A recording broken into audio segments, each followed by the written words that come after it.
before we jump into the video, make sure you check out my Patreon account. It's designed for serious medical aesthetics providers just like you. My name is Miranda Pierce. I am obsessed with two things: marketing and mindset. And so tonight, I'm so happy to be welcoming into an Instagram Live with me, Dan Julian from Canada. He is, oh, hi you guys. Hi. He is amazing at both of these things. He has a wonderful YouTube channel. He's rocking out on TikTok, which is new to a lot of us. So I wanted to dive into his mind and hear about his marketing secrets. And also, I want to hear about his mindset secrets. What is making him so brave? Here he is! Hello! Hello, Miranda. How are you? I'm good. That was so seamless. Normally it takes about 5 hours of fat finger pressing. Yeah. Oh, hey, Tim. How's it going? So thank you so much for joining me. I really appreciate it, especially as it's in the middle of your day now. So I know you could be making money with all these fabulous leads you're getting from TikTok. So thank you for taking the time to talk to me. I think we're sort of kindred marketing spirits because we're both really interested in, I think you are breaking new ground. And also I think when you break new ground, you have to be brave. So I'm obsessed with bravery. So that's why I'm just delighted to have you on. Very excited to talk with you today because you're absolutely right. I think we are kindred spirits when it comes to this topic. Whenever I found out you launched into this like Miranda Pierce mindset, I was like, oh, this is it. This is genius. And I actually talked to a lot of schools about that. I feel that this is marketing that's missing. The whole marketing aspect is missing. A lot of people focus on, spending a lot of money and a lot of money in this industry to get better as injectors. And then they do that and they just hope that because they've taken all these courses and they post them on their walls, people are going to just flock to them. And it really doesn't work that way. So whenever you had this whole mindset, I was like, she's bang on. And this has been my approach from day one, where you can be the best injector in the world, but if no one knows who you are, you're going to struggle. And especially in today's market. And I still have this conversation when I go to conferences and I talk to other people who follow me. Like, I kind of want to fly under the radar. Like, what do you think about that? And I think that, that could have possibly worked, maybe in like the 80s or 90s. But when you're dealing with other competitors or other people in your field that are on social media and really making yourselves present, like before the only way you could advertise was like a phone book or a post somewhere and it would cost you a fortune. This is free. This is literally free to market yourself. It just takes work. So if you're not afraid to step out of your comfort zone, test yourself, let yourself grow, and be proud of yourself every time. Anytime I post anything, I'm prouder every moment because it is nerve-wracking. You always kind of deep down, you're like, oh man, here we go. I'm going to post this. Either there's going to be a winner or a loser. And, they've been consistently great. So, but every time I still feel that way. But every time I post it, I kind of feel like it's been like a big essay that it took me a while to write. I hand it in, I hope for a good grade, and it usually ends up becoming positive. So that's good. Exactly. And I feel like actually what I love social media, one of the reasons is because it is quite democratic. You are only as good as your last post. Obviously, you can build up that asset of that following.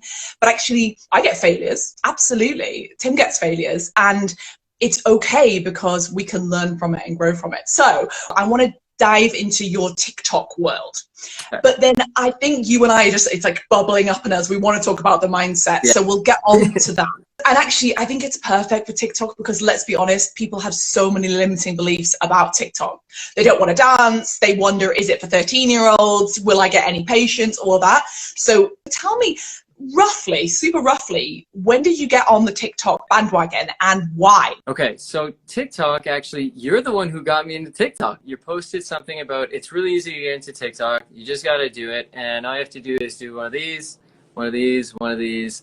And then there you go. You've got your first TikTok. It doesn't have to be a dance. It could be very simple. You just have to get yourself out there. And that's exactly what I thought whenever I started doing YouTube. I'm like, man, it's all about just starting. If you can start and just get your feet wet, then all of a sudden you build confidence to do it again. But it's really just the initiation that's, you're still in your head at that point. So I was like, okay, yeah, I've got to make sure that this is connecting because I have my YouTube, my Instagram's growing. Now I've got to connect it to TikTok because it's the only one that I'm kind of missing. And I know that TikTok's blowing up. And a lot of people thought that TikTok was for teenagers, but it's not. It's for everyone. Now everyone's on it. So if you're not marketing there, then you have to. So I did that. But at the same time, I also saw that there was a lot of people doing the same thing in this field. And this is where I kind of really started to ask myself, and I asked other people's questions. I'm like, what do you think if like I start dancing on this thing? Is this going to be okay? Because at that very moment, I was seeing other posts from providers saying providers shouldn't be dancing. It's not professional. I was like, oh man, should I be doing that? So I questioned it. And the response that I felt was, as long as it's you, like if this is generally you and you're doing it in your authentic self, then it's going to be okay. But if you're not a dancer and you're trying to dance, it's not going to work. And it's just going to look weird and turn out funny, because Instagram and TikTok especially are very much feelings. Like you're going to like or comment based on a feeling. If it's a little awkward, people aren't going to comment. But if it's a genuine good feeling, then they probably will be more engagement. And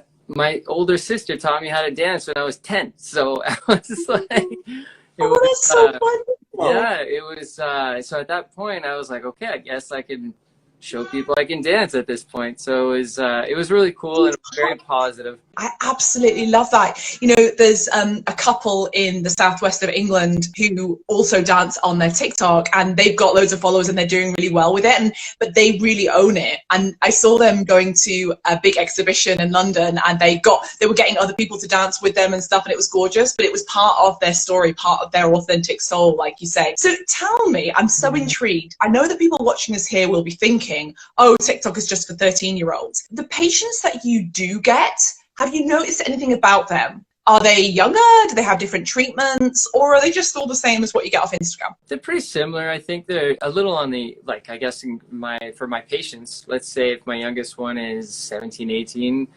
then they would be probably between 18 to 25. But what's really interesting is that every time a client comes in, I always ask them, like, welcome, how'd you hear about us? And they usually say social media. I'm like, oh, interesting. Mind telling me which one?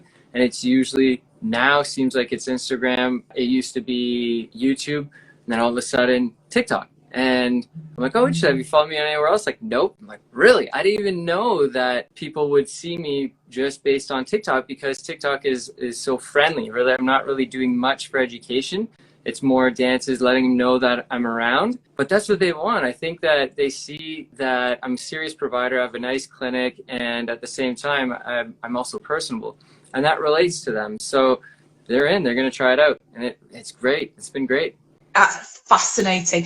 And I just want to shout out as well, guys, write that down. Every time you get a new patient, find out how they found out about you. So tell me, which videos do you find are getting you the follows, getting you the likes? That's a great question. So on TikTok, it's two different answers. So people always comment about how I interact with Michelle, which is another big thing that I've been doing. That was a new transition as we opened up this clinic. I kind of had a feeling, because I like that whenever I watch social media, especially if there's like a couple that's doing really well together, I'm like, people are gonna like our vibe if we do things together. So I had to like kind of drag her in. She's like, I'm not doing this stuff. But eventually we just made it work, and it's been great. People love it, and I knew that we had to incorporate that more often. So I get a lot of compliments on that. The dancing, people love dancing. That's what people say whenever they're in my clinic. So they like our vibe. They like the vibe that we're setting, easygoing, we're approachable, seem like we love each other. so, but in the end, that's exactly, we get a lot of that. A lot of, comments is, you guys are a power couple, and that's amazing. We love hearing that. So we definitely feed off that, and we'll keep it going. The followers, however, honestly, if you're looking for easy followers on TikTok, it's all about the skincare game. It's crazy. Like I post the easiest videos about skincare, no dancing, just a couple things with me and my face, and I'm just talking about what I'm doing. Boom, it goes crazy viral. Like I think one video of me just showing what I'm putting on my face is like 650,000 views, and I don't get anything like that anywhere else unless it's several months over YouTube. So it's really interesting. Okay, I know another one of my audience's limiting beliefs, we all have limiting beliefs, no judgment, is around time. So I want to know, you and Michelle, you're doing your TikToks, roughly how many times a week would you post on TikTok? Once a week. Okay, that's it. I don't have time. I wish I could do more, but with my other videos and everything else, I just need to be consistent, but it definitely has to be once a week. And how long would you set aside for a TikTok video? Oh my gosh. I would like to say it would take an hour, but realistically it takes probably 2 hours because I'm so picky. It's so bad. You got high standards. That's interesting. Tell me more.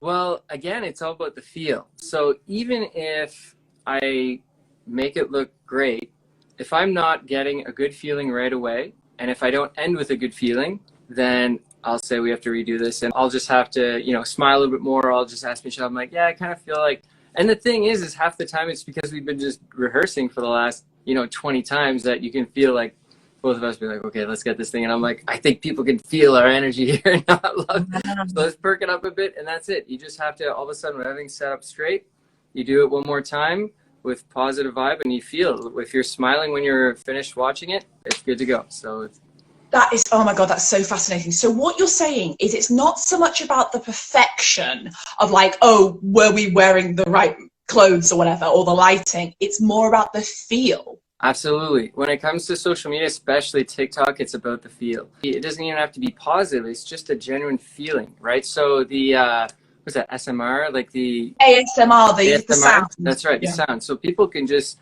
one of my next TikToks I'll probably do is some creams or like an ointment that I use, but I'm using a background of a sound like a water splooshing or something like that. And people love that. Your face is close up and then they hear this kind of like ocean, and it vibes and it works well with what you're doing. And that's, all of a sudden you're in trance. You're like, that's pretty cool. And all of a sudden more views. It just works. Yeah, it's got to be a feeling. That's so interesting, guys. Take that on board. I've never articulated it like that it's a feeling. What I actually say is that a message is on my heart. So if I kind of feel a bubbling up of like, oh, that would be funny, let's do that, it always comes out better. And people always ask me, what time of day should I post? And my answer is pretty much always, post when you want to say something, when you want to do the dance, or you want to do the trend, or you got a hate comment and you want to comment on it, And I think if we can do that, it will naturally come and that energy will be there. But I love that you look back at your video and you're like, no, not good enough. What does Michelle say when you say the energy is not right? She gets it. She totally gets it because it's working. So she's just like, yep, okay, let's do it. I applaud her for that. She's in the background. You're doing great, babe. Thanks for my patience. But she just takes it like a champ. She's like, I know that it's going to be an hour or two, and it's part of this business, right? So that's what it is. In the end, it's part of our business growing, and it's a necessity. So if it's an hour, great. If it's two, great. We're going to make it work, and we're going to do it. I think I have a client who's about to pop in. Oh, right. I'm going to go. Thank you so much. This is so fun. I'm very happy. No, this turned out wonderfully, and I really appreciate you having me. Thanks, everyone. Yeah, thanks, Dad. Take care. My pleasure. Bye, everyone. Bye. Take care.